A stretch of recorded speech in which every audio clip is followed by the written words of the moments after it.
This is a wide room. It is quite wide. I think everyone, yeah, that's not too bad, that side of the stage. So forgive me if I don't talk to you specifically if you're on one side or the other. This is, I'm not used to this much neck mobility during a con.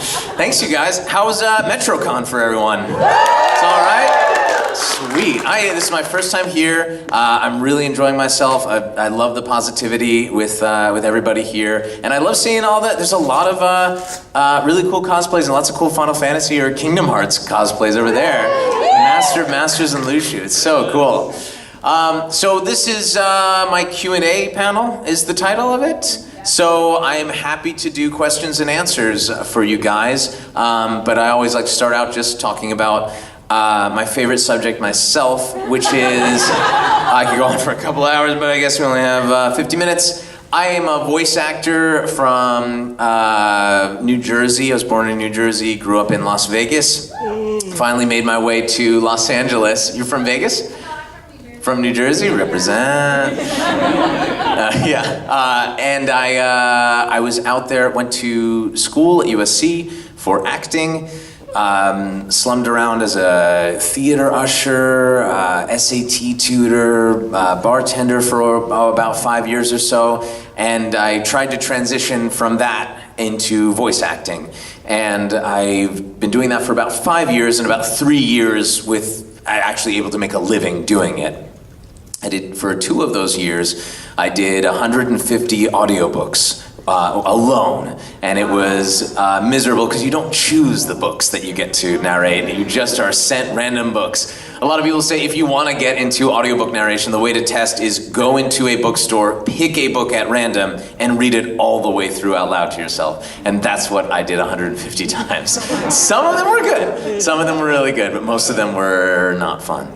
Yeah, anyone's water? Yes. So I did that for a while, and then I met my good friend / enemy Max Middleman. He's the worst. He and I went to school together, but we did not meet in school. We met at a party where we didn't know anybody, and we were like, we're 2 young guys who don't know anybody at this voiceover agency. Let's hang out. And so we did, and we were both. One of the main things he said was like, dude, you gotta stop doing audiobooks. Max Middleman. Yeah, when he's in the booth, he always does this when he's doing a young character to sound young. So, dude, you gotta stop doing audiobooks.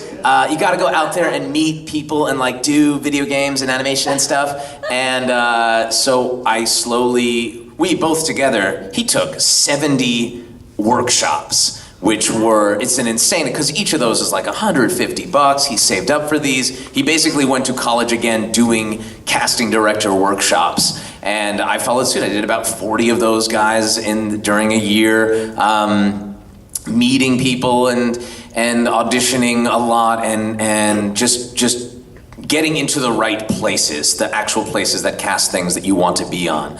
And that is still going on to this day, for me especially. It's a long road.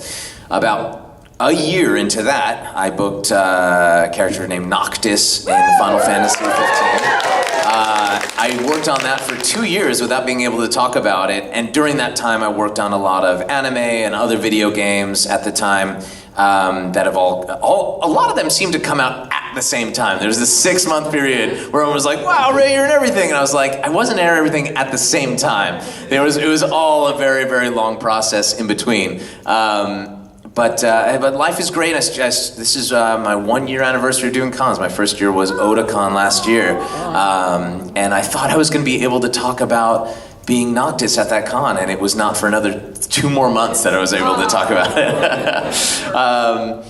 But now Robbie's Spider-Man, so we can finally talk about that. We can talk about why he's late to every single con, because he always records Friday mornings. So it's good to be NDA free for the time being, which is nice.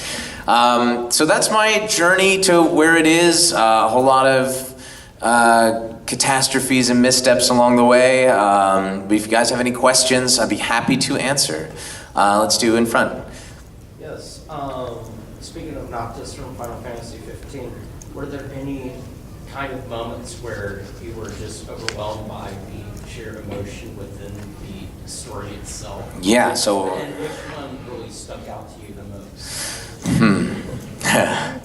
Okay, so we have all right, let's do a show of hands. Who wants this to be a spoiler panel and who doesn't? So, all right, so if you want this to be a spoiler panel, raise your hand. Okay, if you don't want this to be a spoiler panel, raise your hand. Okay, if there's one... Really? I'm sorry. You haven't finished? No. Where are you?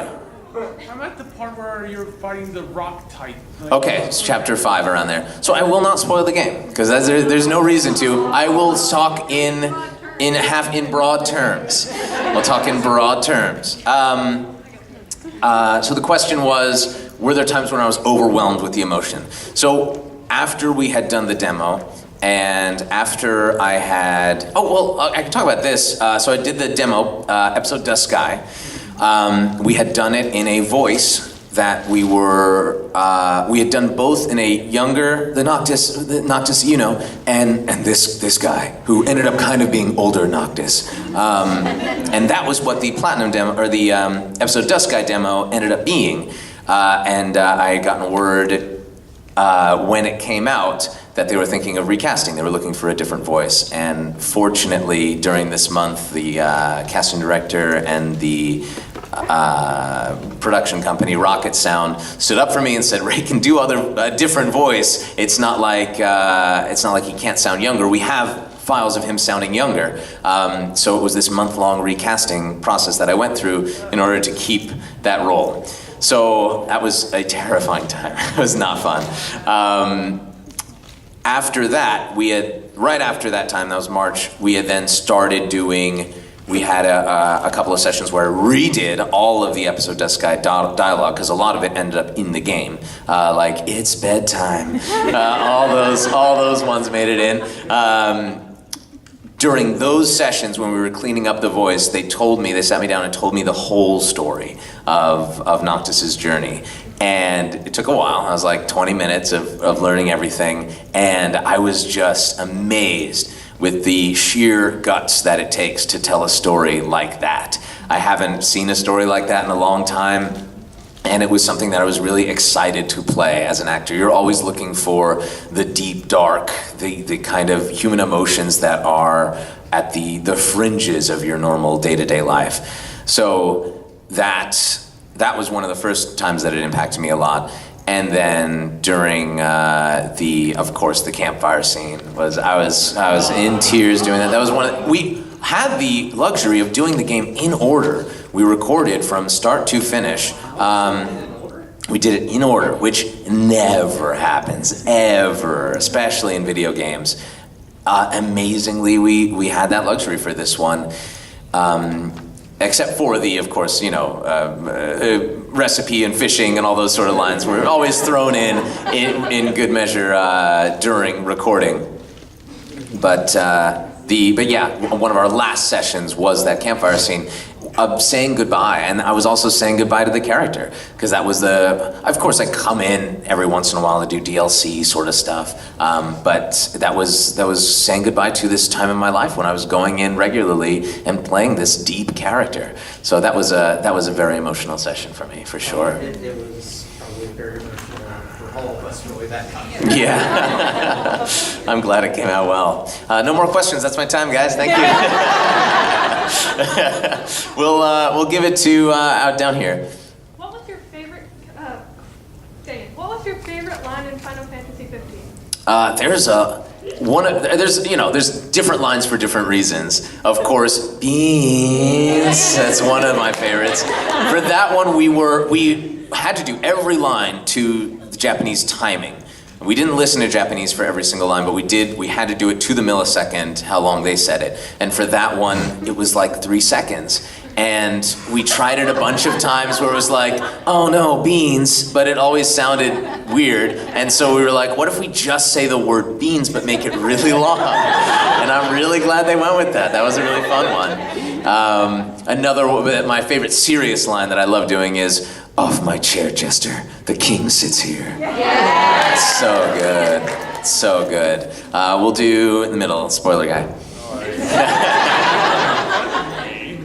Anyway, what were your favorite parts when you? What was the best thing when you voiced like these 5 characters from the anime? Because like you voiced Hauser from Seven Deadly Sins, the Master of Masters from Kingdom Hearts X, the movie, the Piri Prisoner from One Punch Man, Tenga from Mob Psycho, and Eve from Nier Automata. That's right. You want me to answer all of those? Yeah, I don't want to sound like I'm being greedy. I just want.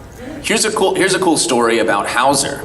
I had done anime a long time before. I'd done Magi. That was my first anime where I had a role. I played Shar Khan. And I hadn't, then after that set, it was like 2 sessions, and then a year went by and I was never really sent anything or booked anything. And then Matt Mercer was offered the role of Hauser in that show, but he couldn't do it due to time constraints. And he said, why don't you let Ray do it? And it was so nice of him to do that because I had not been thought of as an anime actor at Bang Zoom at that time. And that enabled me to actually play a character that doesn't die super fast. It was great. As Hauser?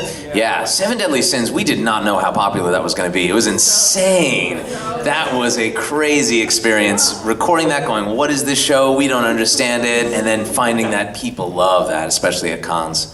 Yeah, thanks. Over here, let's go all the way over there. Favorite thing about doing voice acting, when I was growing up, there were lots of actors who I looked up to, and one of them was Peter Sellers, because he could play any character and was allowed to play multiple characters in a movie and be able to be anyone he wanted, not necessarily look like the person. When you're an on-camera actor, you pretty much have to look like the person unless you have a lot of makeup or you're Gary Oldman or something. For being a voice actor, you can play so many different characters that you'd never be cast as in the live-action version, and you never know who you're going to get next. You're always constantly making up new characters that are original, and I love that part of it, that the fact that it's always something new. Thank you. Let's go in the center of that chocobo egg. So the last comment about Hauser, is that actually a spoiler that he does die later on? I don't know. I have not read the manga. I would imagine nobody really dies in Seven Deadly Sins. It's one of those shonen kind of things where it's like, everybody comes back. I think it's okay. It's not ridiculous like with Bleach and Naruto. Yeah, exactly. Yeah, it's everyone's gonna come back. Once you introduce magic, they're always gonna magic themselves back to life. That's it. Yeah. He's around for a while? Without spoiling it, he's around for a while. All right, not bad.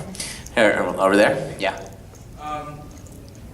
Who is one of your favorite actors that you've worked with, and who is someone that you would like to work with in the future? So, who I would like to work with is anyone, because I've never worked with anyone, unfortunately. I do video games. I just met Steve Bloom in the green room, someone I've always respected, and he asked, why haven't we worked together? Even though we're on 15 together and do Rah Rah Rah and stuff like that. I love that show. It's so good.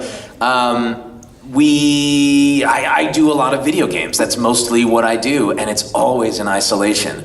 We did one session for Final Fantasy at the very beginning, we experimented with doing 2 people in the booth at the same time, and it just didn't work because we had to match the Japanese timing for every single line. So I did it with the first scene when Noct and friends go off outside the royal steps and Regis is bidding them goodbye. That I did with Jim, and it was just so hard to keep in mind, we're doing the scene and we're keeping it to the millisecond in the timing and do it all the way down. It just didn't work. So that was my one session with another person, and since then it's never happened again. So one day I'd like to be able to do more animation and stuff like that where you actually have another person in there with you. Thank you. Thank you. Right here, curly hair. What's a game series you'd want to work on? Man, a lot. I would love to work with a Naughty Dog franchise. That would be so cool. They really put a lot of effort into the acting, and you really get those facial cues and the verbal tics, and it sounds super space, natural. I love those. I love those games, and I love the way that they treat the acting in them. So I'd love to work with Naughty Dog on something. Let's go all the way here. Lightning number one. Speaking of Naughty Dog. Unless you're Sarah. Is one of them Sarah? Sarah. You're Sarah. Oh, person. Perfect. Speaking of Naughty Dog, The Last of Us 2 is coming out. It'd be cool to hear your voice. And my question Thank you. is, oh, you're welcome. My question is, have you seen the glitches in Final Fantasy? Which glitch is my favorite? I mean,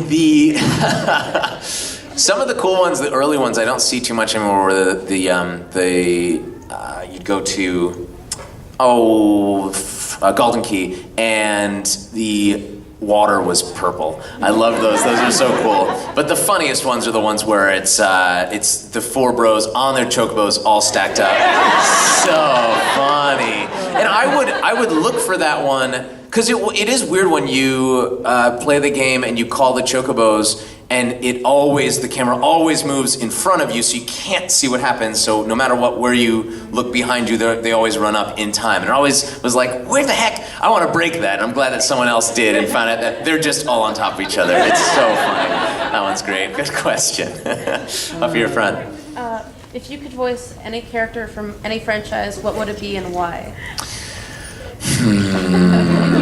I don't want to. Yeah, it's a difficult question to answer with things that are already voiced because they're your friends and you're always like, okay, cool. I do want to be a part of JoJo. I just got into it and it's so good. I was able to play a small part in the first season and this season. I'm Rubber Soul, but the new season, I hope when they audition I get one of those parts. That'd be really, really fun. I love the art style, the music. It's just great. It's perfect. In the back, Elf. If Final Fantasy VI were to ever be remade, would you want to reprise your role as Edgar? That's right. I played Edgar in World of Final Fantasy. That was so cool. Being able to play a character that old that's never had a voice before. And of course I would love to. That's so cool. He's so funny. Yeah. Six is like one of my favorite games of all time. I would love to hear your voice. Yeah. I don't know. I think things are going this way with the way that Nintendo remade Valentia for Fire Emblem. And Square's remaking 7. I don't know. There might be. Maybe in the next 10 years or so. That'd be really cool. 20 babies. Yeah, exactly, yeah. Let's do Noctis in the front here with Carbuncle. What's the most interesting way you get into a character that you have to voice? Like, is there like not really ritual, just something you do beforehand? The most important thing is information and see what, okay, yeah. I was about to say something and I can't talk about that one, unfortunately. The most important thing I try to do is to watch if it's an anime, you have all the information because you can watch the anime. So I always try to watch the anime first if I'm casting something. Information gathering is the most important thing, especially with video games because they don't tell you anything. Find out as much as you can. So when I guess coming up with a voice, here's a weird situation that I found myself in I worked on Nier as Eve. Yes. And while I was working on that, I was also Noctis in Final Fantasy, also Square, and Edgar in Final Fantasy, and Master of Masters in Kingdom Hearts. And they all had close voices, and now here I was in another Square game coming out that year, and they wanted me to sound like Noctis. They didn't know that I was Noctis, different localization company, and I was trying really hard to make him I couldn't give them what they wanted because it would have just been too close and people would have been like, what the hell, this is the same voice. It's a similar voice, but different speaking patterns and different pitches, and luckily he yells a lot, and not just doesn't yell that much, so it was okay. But that was a hard thing to not drop my NDA and put the character in a new place that wasn't exactly what they wanted, but still be able to get through the session. That was a tough one, for sure. Yeah. Let's do the green bracelets. I have 2 questions, actually. Mm-hmm. One, were you in Fire Emblem? Was I in Fire Emblem? I play 4 characters in Fire Emblem. Yeah. Yes. My second question is, who is your Fire Emblem waifu? So, so I play Fernand in Echoes. I play Gaius in Heroes, Alphonse in Fire Emblem Heroes, and Roy in Fire Emblem Heroes. And growing up, I always played Roy in Melee. That was my go-to character, him and Dr. Mario. And he was my favorite. And to be able to play him was a dream come true. So he was my waifu in waiting. He was my boy, as they say. We'll do, oh cool, nice, Noctis. Oh yeah, that's right, you were gonna dress up. It's rare to see Royal Raiment Noctis, that's really well done. Yeah! Sure.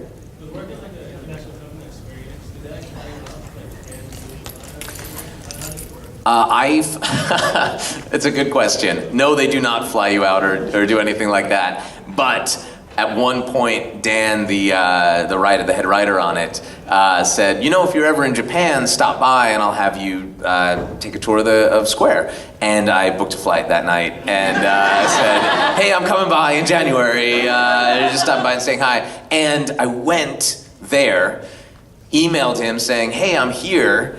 I was there for 5 days, and he did not answer until the 5th day, saying, sorry, swamped with work, but you can come in tomorrow. And so I extended the trip another day, went in the next day, and got to see Square, and it was amazing. It's a dream come true, but that was such a close call. That was really rough. And when I went there, I met everybody. They were all so nice. I got to sit. It's all one big room. It's a lot like this. It's just one long room with windows on either side and just desks all in between. And in the middle, there's a boardroom style desk with chairs all around and a projector. And I got to see, that was January of that year, of last year? Yeah. And I got to see Kingsglaive for the first time, which was unannounced at the time. I got to see, it hadn't been cast or anything, it was all temporary voices and stuff, but it was a lot of, here's what this cool new movie is going to be like, and that was so cool to be able to see something that I had no idea about. That was really, really cool. Last question. Outside of Final Fantasy 15, what's your other favorite Final Fantasy? I really like 8. I'm a big fan of. I'm a big fan of 5 as well, and Tactics is of course the best. Yeah. Let's do Cindy. Okay, I'm a huge Kingdom Hearts fan. Awesome. What's your favorite? Which one is my favorite? I do not have a favorite Kingdom Hearts. I'm just started playing 1 with Max. We did it on our live stream. Yeah, that was really fun. We just started playing through 1, and I think we'll continue to live stream the rest of it because it might be another 10 years until 3 comes out. I do not have a favorite Kingdom Hearts, but I guess I could say 2.8 because Master Masters is OP. He's the best. Are you Master Masters, or are you just Organization 13? Who knows?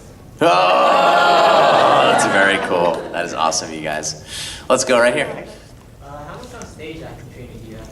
I'm mostly entirely on stage acting training. I started in middle school doing plays, and I only started doing acting because I played trumpet, and I moved up in 7th grade to a different level of the band, and I got another elective, and I just chose trumpet again, and my mom said that was really dumb and you should choose something else, and so I chose theater for no reason, and I really liked it, and I stuck with it since, and as you can tell, I'm not a famous trumpet player, so it didn't work out. So I started in 7th grade and continued all the way for high school. I knew I was going to be an actor, and then for college went to theater school for theater. And so I've done a ton of plays, a lot of Shakespeare. I studied in England as well for a semester. So theater is my original. It's great, and I miss it for sure. Thank you. Let's go here in purple hair, yeah. What was the first role and play that you played in? the first play in 6th grade. It was, were you there? Was anyone there? Becker Middle School in Las Vegas. My father was there. That's my father, you guys. Stand up and embarrass him. Yay!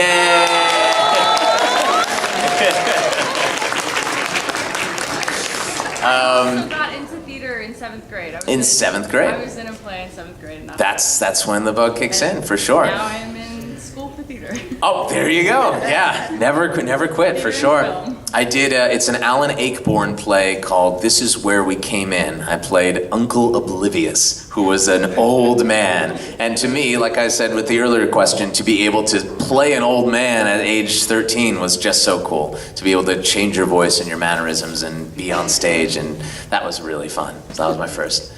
Yeah. Let's do our Master of Masters here. All right, there's two things. Yeah.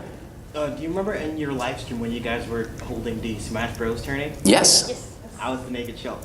You were the Naked Shulk. You did really well. But then you went up against the champion, right? Yeah. Ah, that's a bummer. And are you guys ever thinking about doing like another tournament, like involving like the community again? Or? Definitely, yeah. We loved that. We loved having you guys be a part of it. It was really, really fun. Right, here's our Lava Squad up here. Here's your mods. Those are your mods.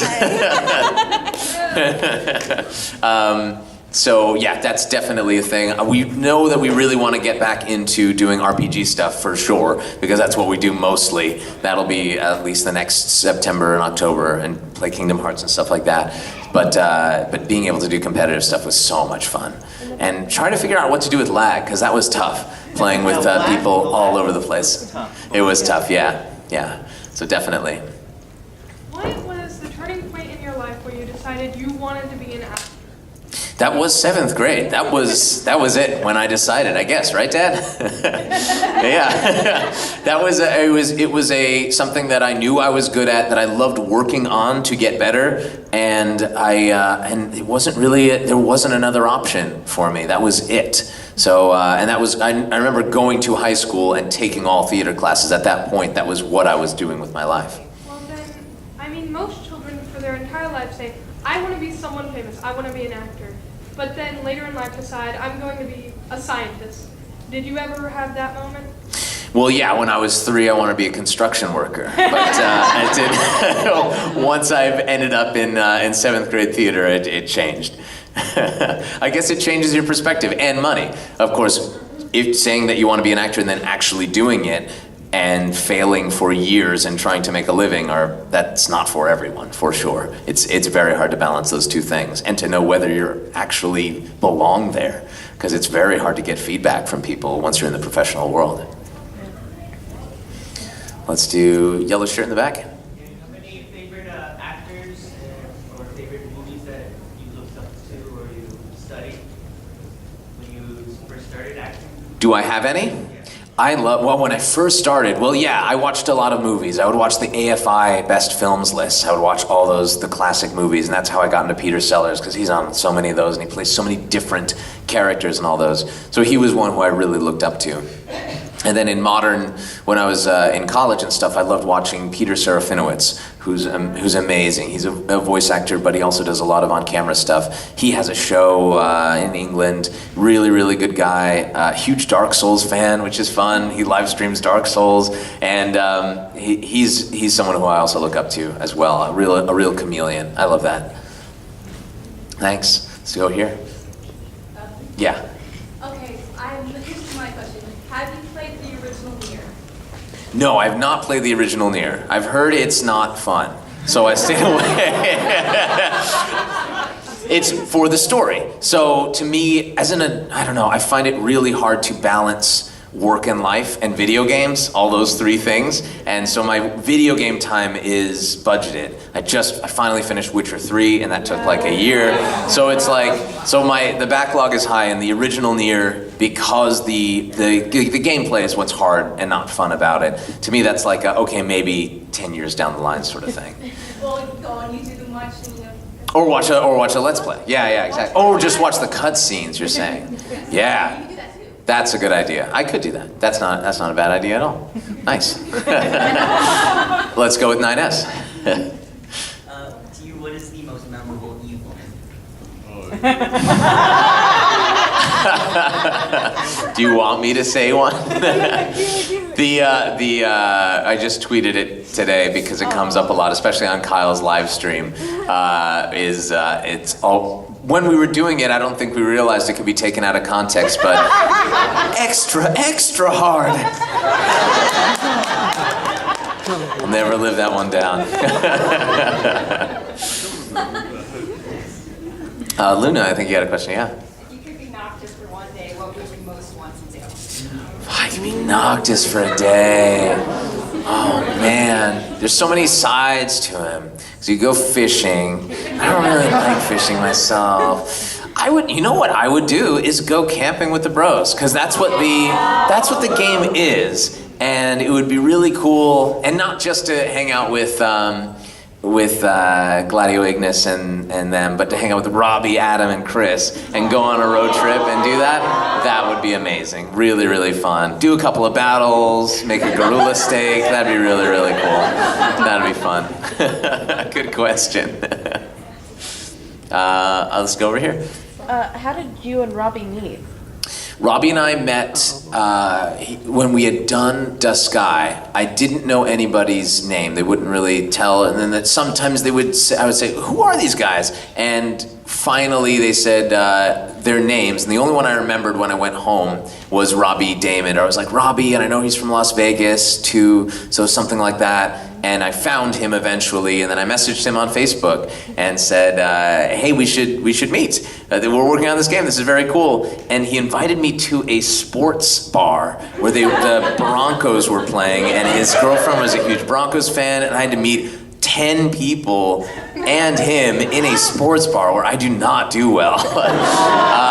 So it was a scary thing. Robbie later told me that he would not have gone if it was him. To go in to a stranger, essentially, and just meet in a bar, that was pretty scary. So it ended up being okay, and I did just fine. And I kept up the friendship, and then when Max and I ended up sharing so many credits, we were like, we gotta hang out together more. We gotta figure out what to do with that. And then Robbie came up with the idea for Lava in the first place, that we should do a live show at conventions, and then that's become a live stream sort of thing. It's a crazy thing. It's all Robbie. Yeah. Any more questions? Let's go glasses right here. So for Master of Masters, Mm-hmm. I'm trying to think, how was the direction to that? How did it go? Because it's like you go all over the place with that character. Yeah, absolutely. That was a fun one. And I remember there's like even a line where I changed my voice because the Japanese actor changes his voice up a little bit. And that one like required, we had to stop recording. They had to go home and rewrite the line and make sure that it was correct. Like that one, because it's Disney and Square, two companies who were very, very careful with what they put out. Every line had to be perfect. And so we only did about 4 to 7 lines an hour. It was very slow, very painstaking, making sure that every part of it was perfect. And it was very hard for him because he moves around a lot and the gestures don't always line up with the English. And so it was very challenging to make sure that he was acting correctly for the English version. So it was a very long process, and any questions I had were kind of vague and not answered very well because I always am asked what's in the box, all those things, and I have no idea, unfortunately. Let's go with Sora. Perfect. What is your favorite Final Fantasy 15 game? Oh man, favorite meme from Final Fantasy 15. I mean there's so many, but it's got to be the classic. It's got to be, I've come up with a new recipe. It's just the best. Being able to say that in the DLC was one of the coolest things ever. Oh man, and that was, well, yeah, I can't talk about that. But that was a thing that we did in the English version and the Japanese didn't.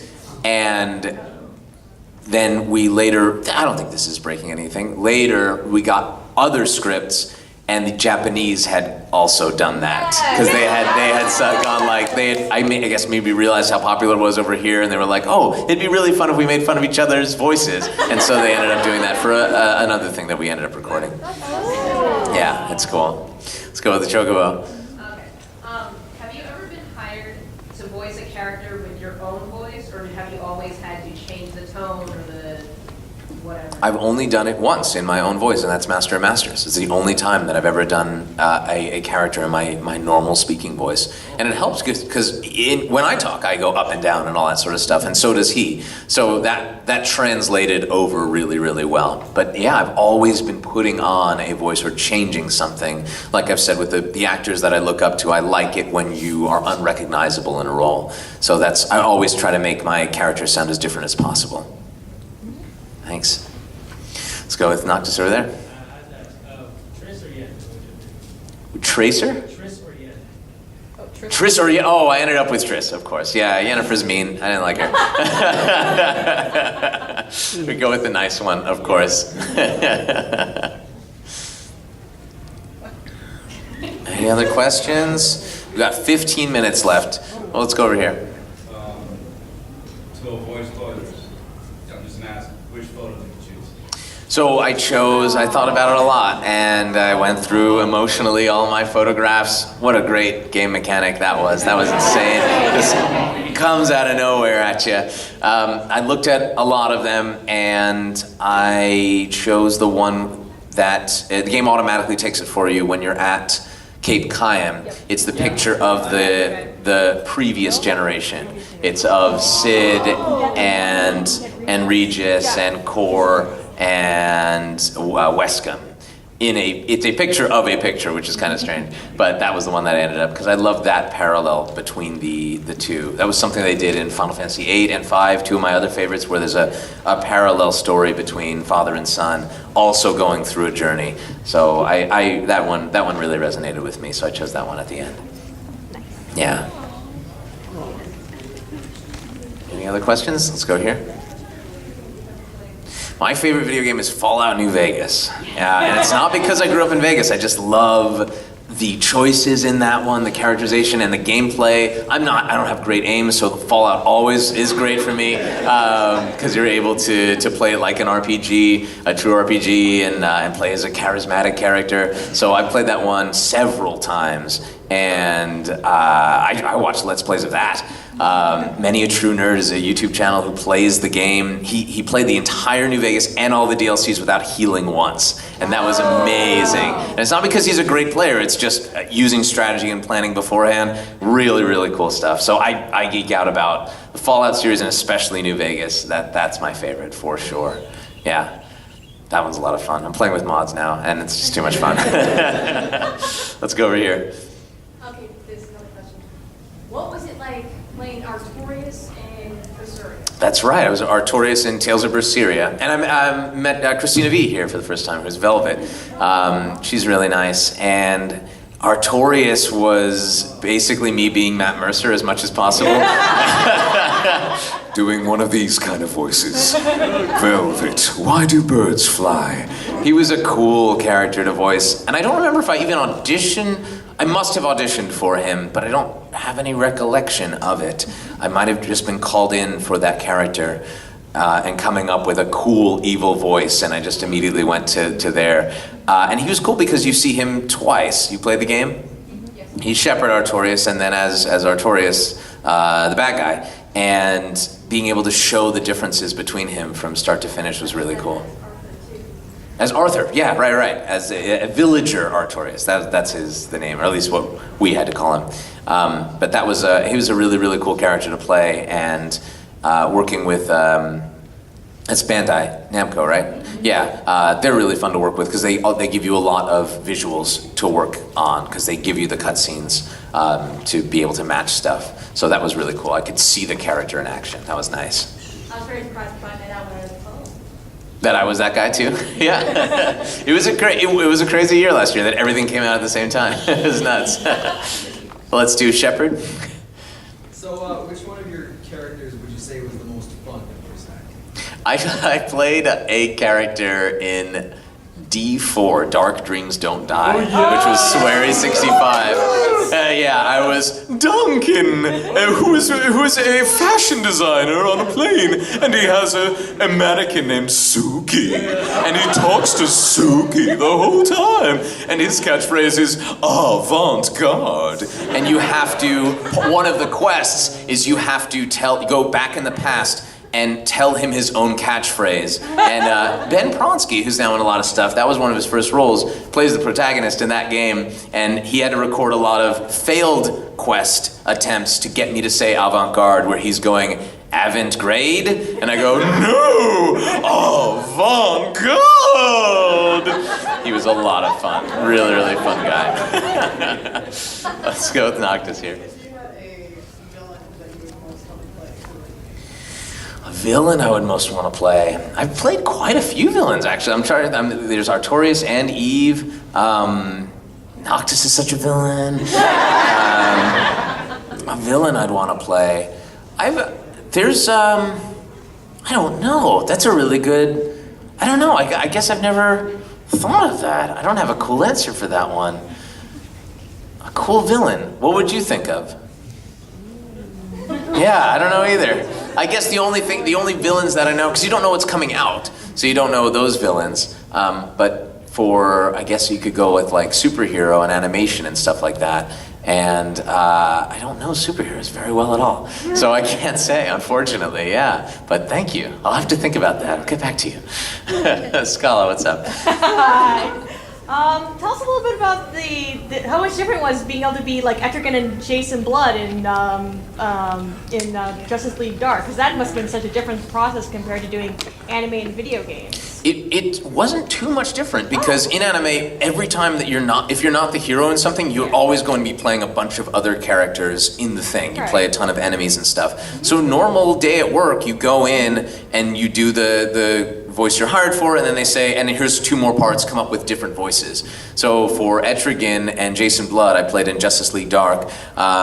Jason Blood is here, he's an Englishman from the 15th century, and Etrigan's a demon. And so I was cast as both of those parts, which you do not have to be. It was very nice of Wes, the casting director, to put me in both. And we just did the script once as Jason, and then we did it again as Etrigan and filled in the blanks. So it wasn't too different at all. Yeah. It was interesting. And even though it was animation, I did not work with anyone. All alone in a huge room, unfortunately. Let's go with lightning number 3. No, lightning number 2. Sarah's on the left. Great. So what was your favorite battle sequence? Favorite battle sequence?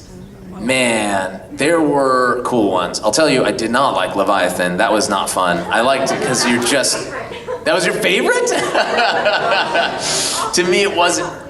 Oh, perfect. And well, yes, emotionally, that is cool. But gameplay-wise, that's not very fun, because you're just standing there and Gokuing and not really. I was not on the edge of my seat. I guess because I knew it would happen. So I guess I was not for that reason too. So coming from your perspective, yes, Leviathan's pretty cool. I liked Ravis was a lot of fun, that battle in the end. Not a lot of people talk about that. But that was really cool, because that was very hard. That was really hard. Yeah. That was very, very hard, and then escaping when time is running out. Man, that was nuts. So I really enjoyed that, and I love his music too. So that's a huge part about boss fight sequences, yeah. So that was really, really fun. Good question. I've called on everybody before, right? Okay, so cool. So I'll go from the left. What is your favorite piece of music from Final Fantasy? Oh, I have a lot. I have all of the soundtracks and all the piano collections and all the Distant Worlds. It's a big deal for me, is music. I will say my favorite, there's so many favorites. Here's weird ones that I really like. I love Royal Palace from Final Fantasy V. Really fun. Go back and listen to that one. It is so... It means, what 5 means a lot to me, because it embodies what adventure is. It's just so fun and fresh and not concerned with being right or anything. It's just like, yeah, purple dragons and old men and little girls, and we're all gonna fight in a quaint style. I liked that, and Royal Palace embodies that from that. from 15, I really liked the Cape Cod theme. That one I listened to a lot in the car. Really, really nice. That soundtrack is so varied, and Hellfire is so good. That one's so good. The not Final Boss music, but basically Final Boss music. That one's really good. Good question. We'll go purple hair first. Okay. How do you find out about auditions about things that are supposed to be kept secret? I mean, like, how did you find out about auditions that... Yeah, your agent sends you, and they all say confidential, and they all have code names, but if you are a gamer, you know what they are. So, for example, for Mass Effect Andromeda, when those sides came out, I knew exactly what it was, even though it was not announced, but you're like, a game from BioWare, you can choose a male or female avatar, and here's how the different quest lines go. I'm like, okay, and it's set in space, so you know what it is. So for a lot of them, you can figure out what the thing is if it has a code name. So that's usually, I just use my gamer brain, man. That's how you do it. Basically, like, for more actor-related stuff, and not just games or anime. How do you know how to act? No. Like, how would you find out about the audition? Like, how would you know? You get it sent to you from your agent. So you're saying if you don't have an agent, how do you find out about it?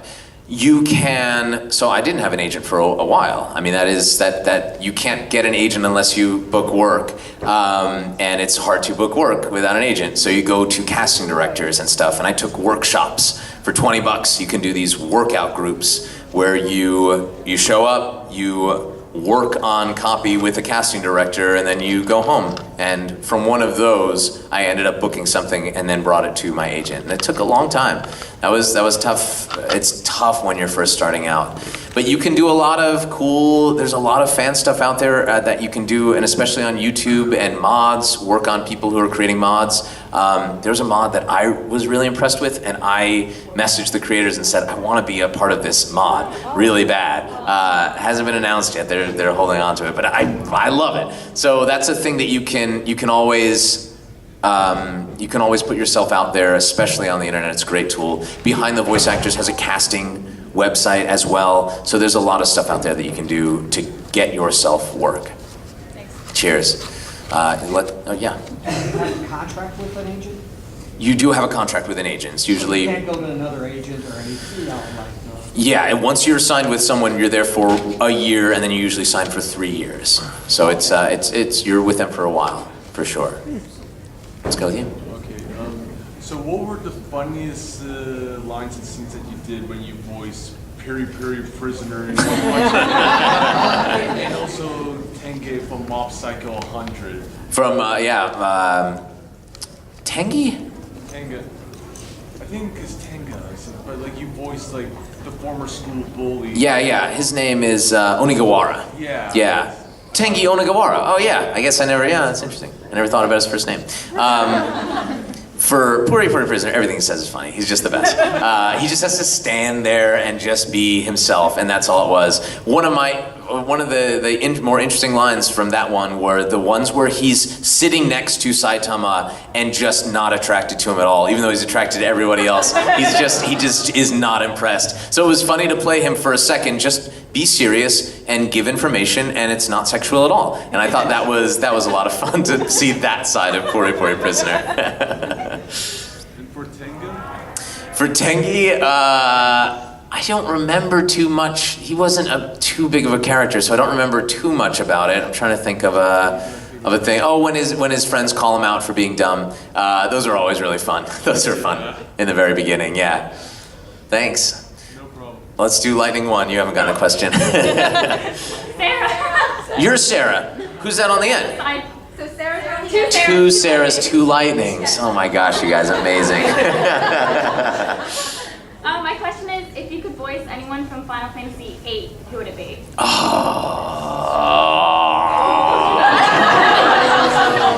You know what would be really fun is Norg. The big fat thing that appears for like a scene and is never talked about again. I'd want to be Norg and give him a big crazy voice, something like this. That would be really, really fun. But to play an actual character, I'd love to be Safer. That'd be really cool. That he's so weird, and what a cool backstory, and his arc is great, and he's in tatters at the end. I like that. That's a really cool guy. Squall's already cast. I forget who plays him, but he's in Dissidia, so can't do that. Can't take that from them. Let's do this. We have a minute left, yeah? Mike, we're doing okay? Okay, cool. Let's go on this side. Cindy. Okay, this question's probably going to be a little feely. So. Feely? Oh, no. Okay, so I just graduated. I'm a musical teacher as well. Congratulations. So, I know how hard the business is.